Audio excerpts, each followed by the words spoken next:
Linux kernel. Do you know there is a kernel in every Linux distribution or Unix distribution? What exactly a kernel is? It actually interfaces between your hardware and your software.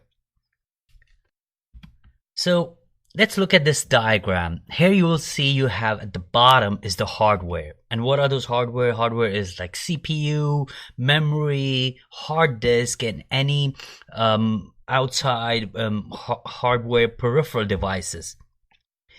Then you have kernel. A kernel is a program that is stored inside of your operating system. It's like a program, a command that keeps on running. And what it does is it takes the commands from shell. And shell, what is a shell? Shell is anything like a GUI that we have in Windows or a GUI in Linux. Or if you don't have GUI in Linux, we have terminal that runs bash shell or C shell, which we'll cover later on. So when we are in that bash or C shell terminal environment, we execute commands. The commands are being forwarded to kernel, and it's kernel's responsibility to talk to the hardware that's inside of your computer. And then you, on top of that, you have a browser, send mail, all the applications that we run, like calculator, calendar, office, or any Linux related applications. And of course, on top of that are the users, and that is you.